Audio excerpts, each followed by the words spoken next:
8. Claire didn't attend the ceremony. Almost everyone in the community did every year, but each facility needed to leave someone in charge, and Claire had volunteered to stay at the hatchery. The birth mothers, the vessels, were exempt, and so Claire had not attended the 2 previous years either, and now she found that she didn't have much interest in the 2-day event anymore. The naming and placement of new children was always first on the program, so that the infants could be taken away and cared for during the remaining hours and wouldn't be disruptive. Claire would have wanted desperately to attend this ceremony if her own child, Abe, she was trying to think of him now by the names she had overheard, were to be given to a parental pair. But it would be in another year for him, and she had little interest in watching the placements of the others. Neither did she care much about the matching of spouses. Like Claire, most people found the matching boring. Important, of course, but with few surprises. When an adult member of the community applied for a spouse, the committee pondered for months, sometimes even years, making the selection, matching the characteristics, energy level, intelligence, industriousness, other traits, that would make 2 people compatible. The spouse pairs were announced each year at the ceremony and shared a dwelling after that. Their pairing was watched and monitored for 3 years, after which they could apply for a child if they wished.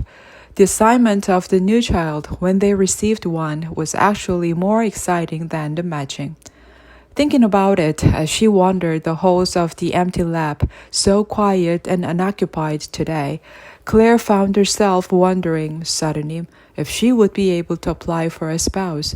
As birth mother, she had not been eligible. But now, Rolf, her co-worker, had put in an application and was waiting. And so had Dmitri, she'd heard. Could she? She wasn't old enough yet, but when she was, she didn't know. The regulations for ordinary citizens were so clear, so well known, so carefully followed. But Claire's situation was unusual, and she had been given very little information when she was dismissed and transferred to the hatchery. It was as if they had lost interest in her. They. She wasn't even sure who they were. The elders, the committees, the voices that made announcements over the speakers, like the message this morning. Please gather at the auditorium for the opening of the ceremony. She glanced at the time. It was late morning now. The spouses would be paired, the new children named and assigned. Soon there would be a lunch break, with tables set up and lunch packets distributed outside the auditorium. Then they would reconvene for the beginning of the advance in age and the rituals of growing older. The younger children were presented in groups, all the 7s, for example, receiving their front-buttoned jackets. The 9s brought to the stage and given their first bicycles to great applause. Haircuts for all the 10s, with the little girls losing their braids, and then the sweepers coming quickly to the stage to remove the shorn hair. But the advance in age ceremonies usually moved quickly along to applause, and some laughter as well, because every year someone burst into tears for one reason or another, or felt compelled to show off on the stage and did something foolish. Claire had participated in those rituals throughout her childhood. She didn't mind missing them now. The ceremony of 12, which would begin on the second morning, was always the highlight. Here was when the unexpected could happen, as the children received their life assignments. It had always been fun, watching the assignment given out. Until her own, of course. Well, it was in the past. But she was happy not to be there today, in the audience, watching as other young girls heard that they too had been found fit only to breed. It seemed odd, the silence with everyone gone for the day. There was not much, really, for her to do. She was simply required to be there, to be certain nothing went awry. But everything, the temperature in the labs, the humidity, even the lighting, was carefully calibrated and controlled. Claire checked the screen of her computer periodically for incoming hatchery messages, but nothing was urgent. She glanced through a window at the supply boat that was moored at the dock. It had arrived at a bad time. With the ceremony taking place, they would have to wait 2 days before they could unload. Probably, she realized, they'd be happy to have some time free of work. She wondered what the crew was doing on this unexpected vacation. She had watched them previously and heard them, lifting and stacking and carrying and directing. Their clothes were different. They didn't wear the loose-fitting tunic of the community, and they spoke with a slight accent. An inflection was unfamiliar. Claire had never been curious about those from elsewhere. It was part of the contentment she had always known. Here had always been enough. Now, through the window, she stared at the heavy-laden moored boat and found herself wondering about its crew. 9.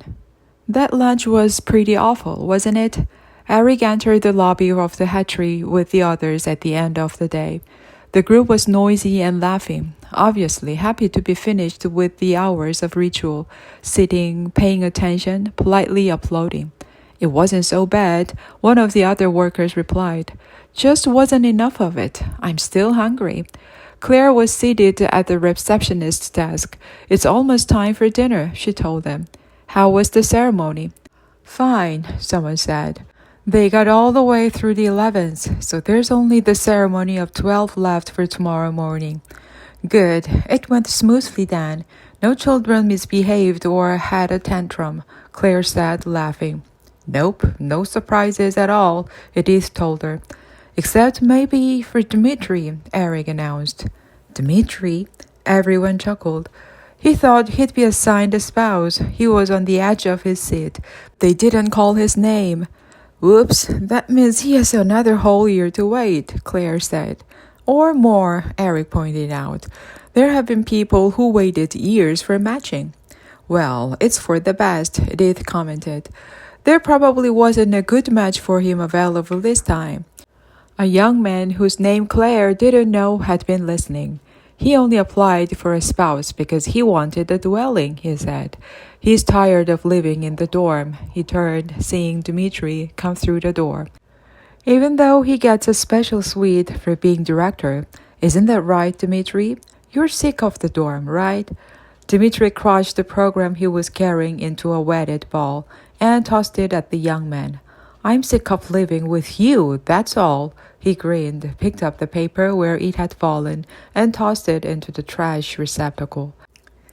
They hung their jackets on the row of pegs beside the front door. Everything quiet here, Claire? Someone asked. She nodded.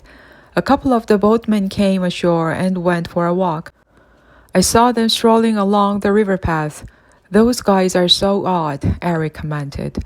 They never talk to anyone. Maybe it's against their rules, Claire suggested. Could be. Elsewhere probably has completely different rules.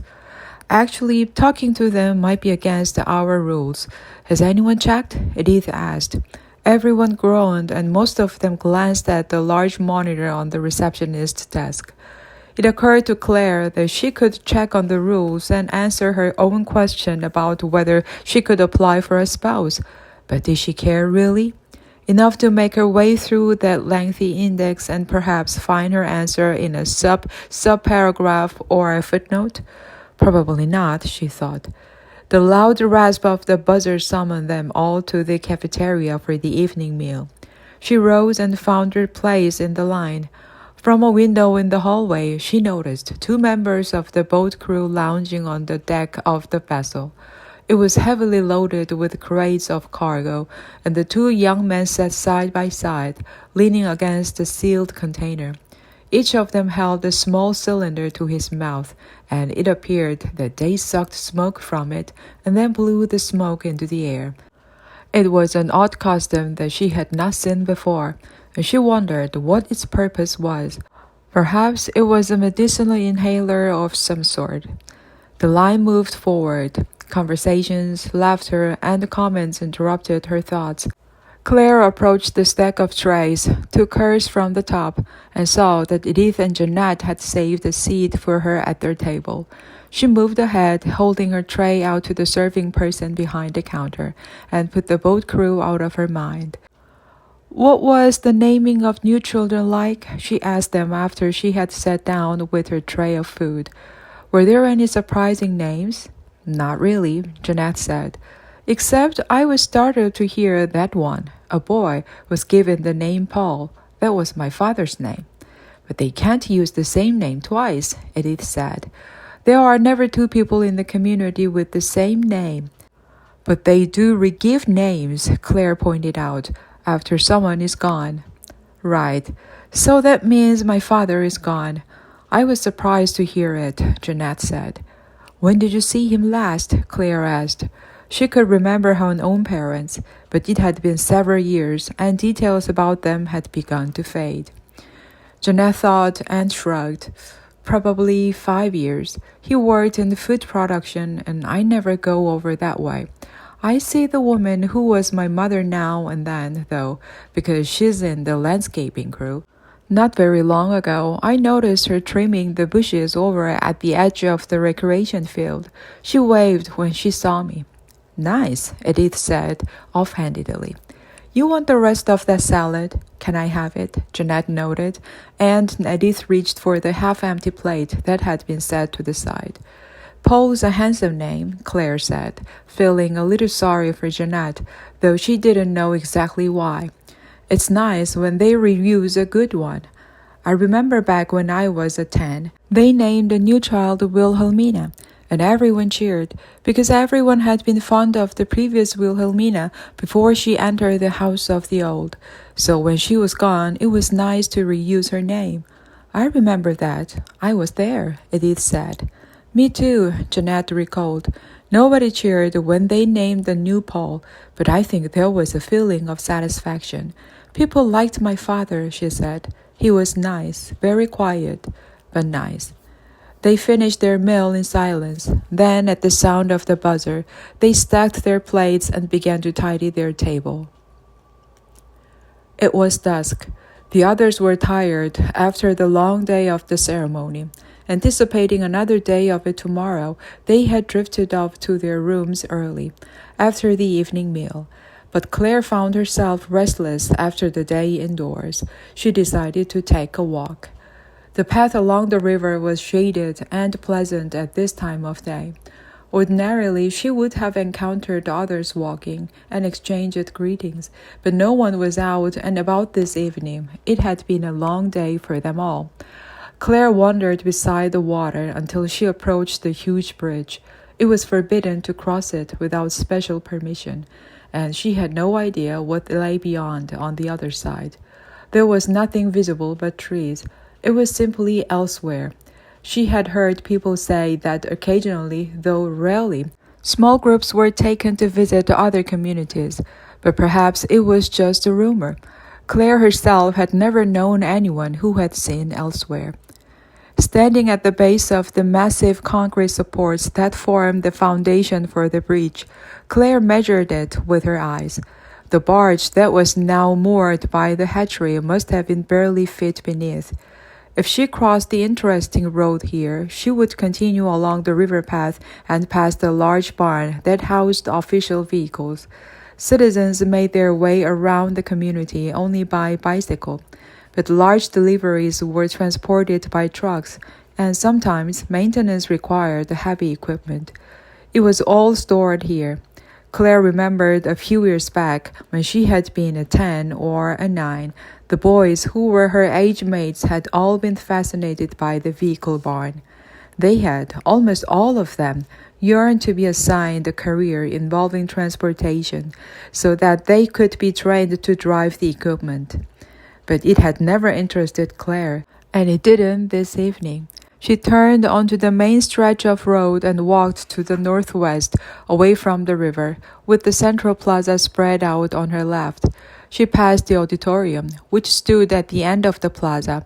Earlier in the day, the community had gathered in throngs on its steps, and they would be gathered again in the morning.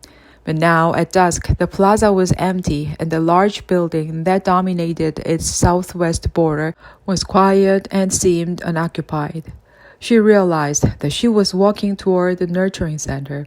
She could turn left there and continue on past the infirmary and the child care center, making a large loop that would take her back to the hatchery. "Hi there!" The man's voice startled her. The entire community had been so still, but looking up, Claire saw the bicycle stopped at the corner of the plaza. She recognized the nurturer who had been so pleasant to her during her visits. She smiled, waved, and walked toward the corner where he waited, one foot on the ground, balancing his bike. He put one finger to his lips as she approached. "Shh!" Then he gestured toward the back of his bicycle, where a carrying basket had been attached. As she came near, she could see that there was a sleeping infant in the basket.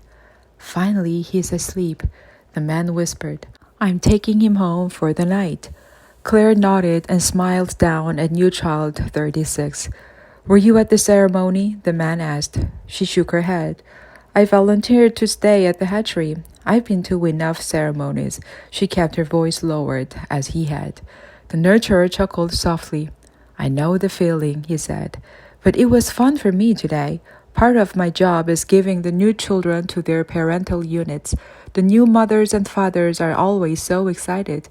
I'm glad we get to nurture this one for another year, though," he added, reaching to touch the edge of the basket. "He seems pretty special." Claire nodded in agreement, not trusting herself to speak. "Gotta go," the man said. He placed his right foot on the up-tilted pedal of the bike. "Tomorrow is a big day for my family unit. Our son's 12 this year. Lots of nervousness and apprehension." "Yes, I'm sure," Claire said. "Come visit us again at the center. We'll have a new batch of newborns arriving soon, and this guy will be there too, of course. His playmates will all be gone to their new family units, so he'll enjoy visitors." "I will." She smiled at him, and he set off again on his bike toward the area of family dwelling. Claire stood there watching the little basket jiggle gently as the bicycle moved along the path. Then she turned away. 10. Apparently, the ceremony of 12 had concluded with a surprise.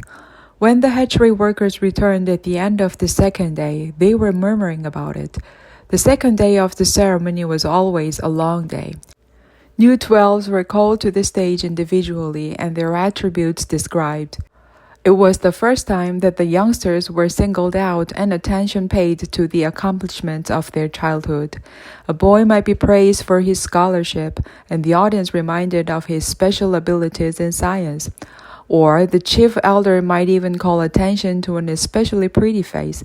It was always embarrassing when that happened, because in the community, attractiveness was never considered an asset to be mentioned. And the 12 thus described would blush and the audience laugh. The community was always attentive and supportive. Each adult had been through this experience and knew how important it was. But going one by one did make for a long time on the second day. The chief elder skipped 112, Rolf explained to Claire at the evening meal. She went from 18 to 20. We all cringed. We thought she'd make a mistake. Edith straightened and tensed, demonstrating with her posture how nervous she and the others had been. Everybody thought so. "Did you hear the murmur go through the auditorium?" Summons asked. "And the boy she skipped, number 19? I could see him from where I was sitting. He was completely nonplussed." A young man at the end of the table grinned.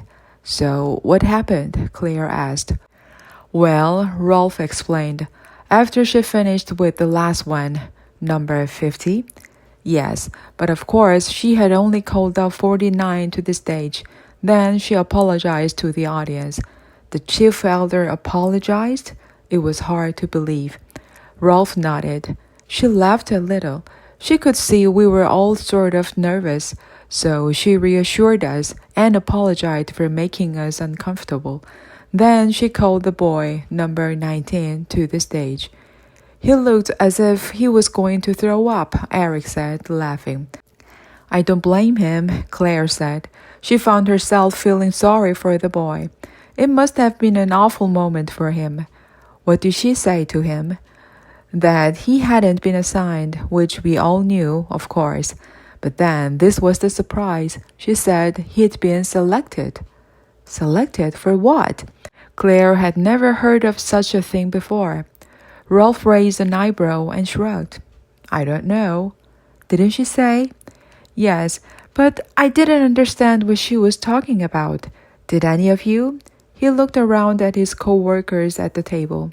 Not really, Edith said. It was important, though. It had to do with the giver and the receiver. Whoever they are, someone murmured. Yes, it sounded really important, Eric agreed.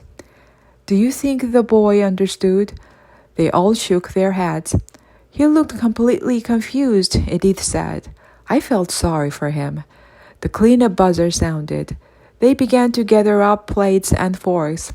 Who was he? Claire asked. She was still fascinated by the idea of the selected boy. Never heard of him before, but we all know his name now, don't we? Eric said with a laugh. What do you mean? The whole community called out his name. It was a kind of ceremonial. What would you call it? A recognition. We all shouted the name over and over. Jonas. Rolf, Edith, and some other workers joined in. Jonas, Jonas. People at all the other tables looked up. Some seemed amused, others a little worried. Then they too called the name. Jonas, Jonas. The final buzzer sounded and they fell quiet. People looked around at each other in the sudden silence. Then they stood to leave the room. Dinner had ended.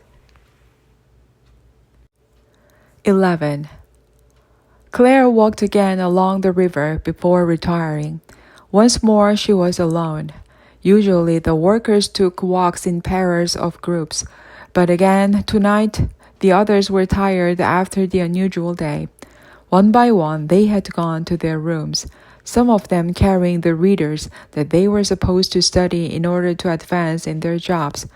From time to time, Claire turned her reader on and skimmed the material, but she had little interest in it. She had not been selected for this job by a committee that had perceived her fascination with fish. They had simply sent her here because they needed a place to put her after a failure as a birth mother. She had read the manual pages listlessly several times, guiltily aware of her own disinterest. She had memorized the phrase, cleavage, epipole, and organogenesis.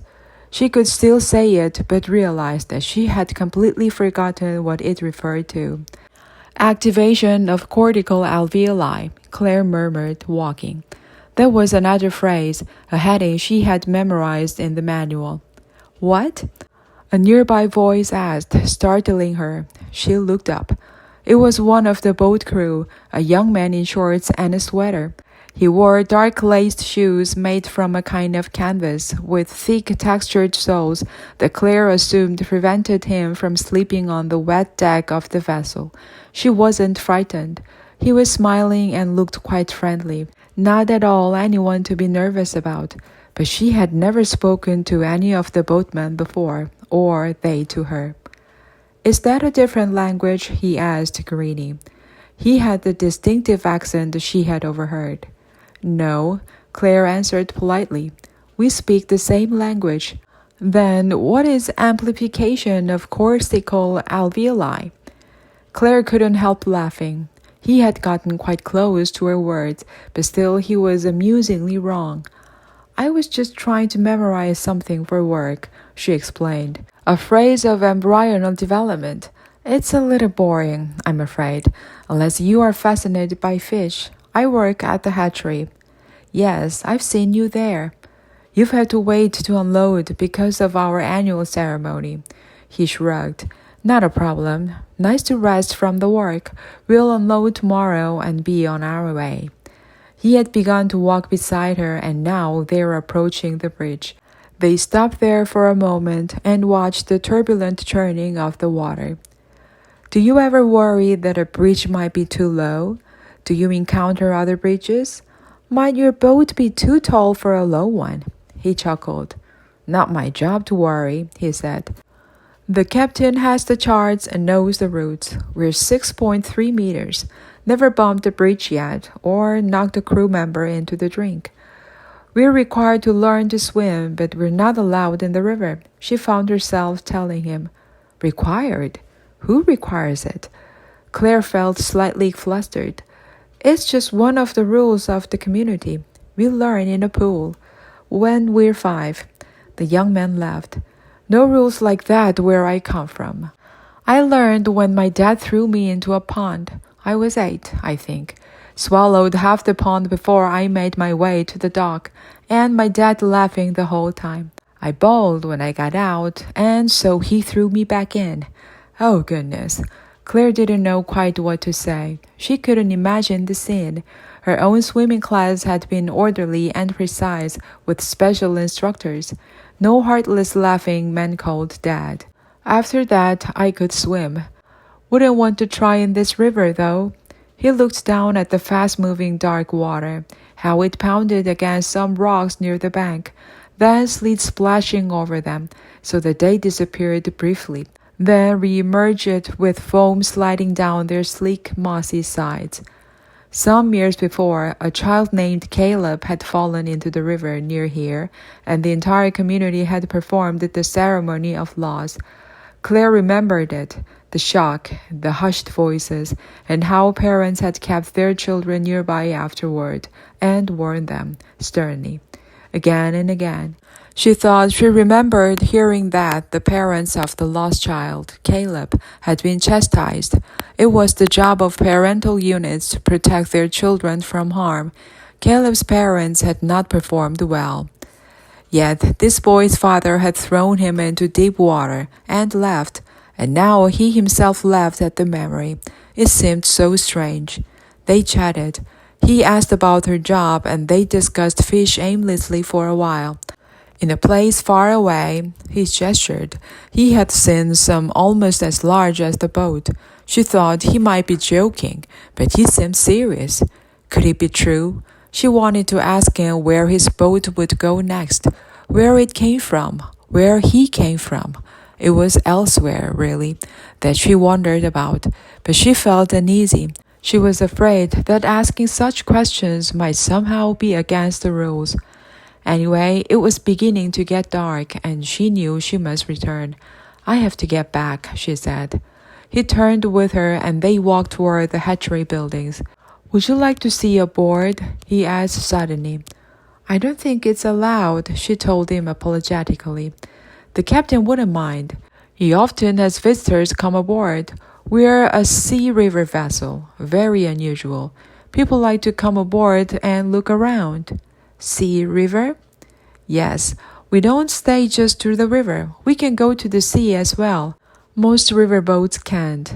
Sea, Claire said. She hadn't the slightest idea what that meant. He misunderstood her. Yes, they want to see the galley and the wheelhouse, all of it. Very curious. The captain is proud to show them around, or a crew member can. We have a crew of 10. I meant that I'm not allowed. I have to stay and my work, I'm afraid. They had reached the fork in the path. That meant they would separate. He heading back along the river to his boat. She would turn here toward the hatchery entrance. Too bad, he said. I would enjoy showing it to you, and you could meet Marie. Marie? She's the cook on the boat, he laughed. That surprises some people that we have a woman aboard. Claire was puzzled. Why would people be surprised by that? Boating is men's work mostly. Oh, Claire frowned. Men's work? Women's work? Here in the community, there is no such difference. Yes, I would have enjoyed meeting Marie and seeing the inside of the boat, Claire told them. Maybe when you return, perhaps our rules will change, or I might apply for special permission. Good night then, he said, and turned toward the boat path. Claire waved and stood watching as he disappeared beyond the overhanging bushes. Then she turned away. See. She repeated to herself, wondering what it might mean. See. 12. The weeks passed, except for the secret she carried always with her, the secret of the baby. Each day was much like the one before, and the one after. It had always been so, Claire realized. There had been no surprises in her life, or in anyone's within the community. Just the assignment ceremony at 12. The disappointing surprise, then, of being named birth mother, and later, of course, the shock of her failure. But now it was again the dull routine of daily life in the community. The rasping voice through the speaker, making announcements, giving reminders, the rituals and rules, the meal times and the work, always the work. Claire had been given increasingly more demanding tasks in the lab, but they were still tedious and repetitious. She performed the work well, but often found herself restless and bored. What was it she had been told about this year's ceremony? A boy had been singled out. It wasn't clear why, and no mention had been made of it again. Perhaps that boy, she remembered that his name was Jonas, was doing something different and interesting, but she couldn't imagine what it might be. She had visited the nurturing center again, but been returned away. After all the new children had been assigned parental units at the ceremony, the center was almost empty. Newborns were beginning to arrive to start the year's population, but when Claire stopped by, though she was greeted pleasantly by the receptionist, she was told that they had no need for extra help until the numbers increased. It's actually vacation time for nurturers, the young woman explained.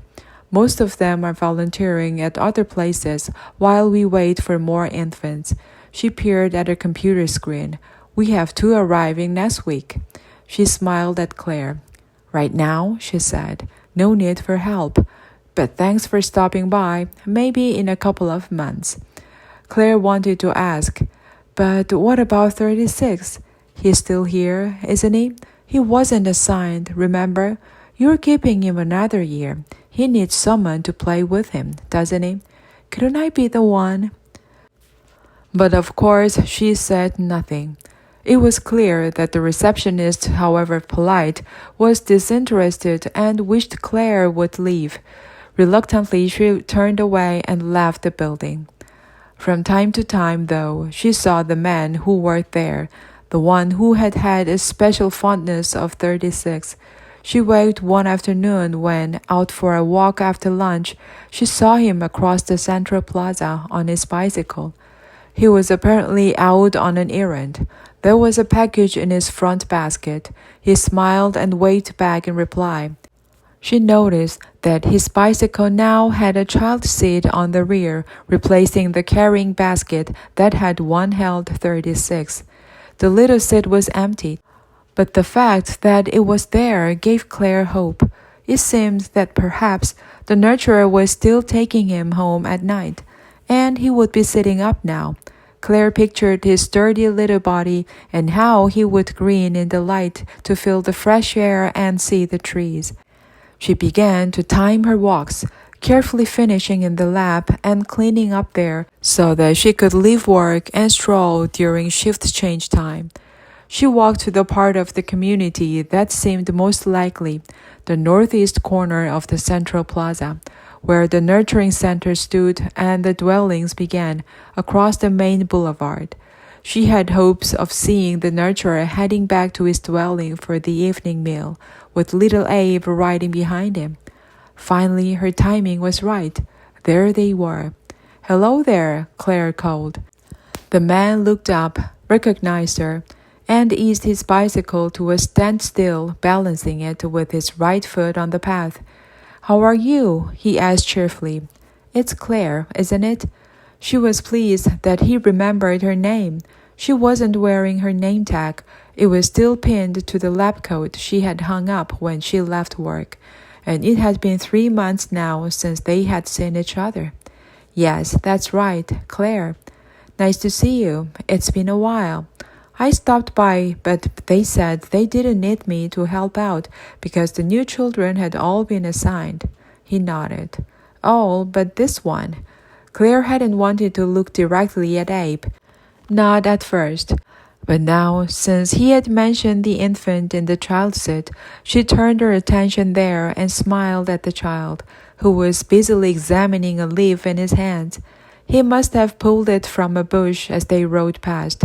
She watched as he held the leaf to his own mouth and tasted it with a puzzled, uncertain look. She could see that he had 2 teeth. "You're still taking him to your dwelling at night?" The nurturer nodded. "He still doesn't sleep well.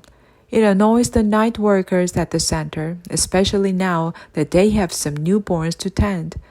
But my family unit enjoys him. My daughter, her name is Lily, tried to convince me that we should apply for what they call a variance." "A variance? What's that?" "An exception to a rule. Lily thought we should try to convince them that 3 children would be appropriate for our family." "And did you apply?" Claire asked. He laughed. "Nope, my spouse would have applied for an annulment of our pairing if I had. This guy will be assigned to his own family next time around. He'll be fine. But in the meantime, it's fun having him at our dwelling nights." He turned to look behind him at the baby. "Oh, great," he groaned, eating a leaf. "Well, I've been trying to sponge away spit up. Part of the job." Claire could see that he was beginning to shift his balance and move his right foot toward the bike pedal. "Are you allowed to use his name in public now?" she asked quickly, trying to keep them there for another minute or so. "I remember that you were using it secretly." The man hesitated. "Actually," he said a little guiltily, "we do use it at home, but we're not supposed to. He's still just 36 until he is assigned. So I'm afraid I can't tell you what it is, but it's a good one." "I'm sure it is. They always choose carefully, don't they? I like your daughter's name, Lily. It's pretty." He smiled. "I have to be off. He's happy now, with that leaf to chew. But wait till he wants real food. He'll start yowling, and it's almost mealtime." "It was nice to see you," she told him. "You too. I'll tell my daughter that you think her name is pretty. She'll love hearing that." He rolled his eyes as if it were too silly for words. "And of course, just to be fair and equal, I have to tell you that my son has a nice name as well." Claire laughed. "I'm sure he does." The nurturer started off slowly on the bicycle. Behind him, strapped into the little seat, his mouth speckled with leaf fragments, the infant looked back and grinned at Claire. "It's Jonas," the man called, referring to his son, and pedaled away toward the group of dwellings where he lived.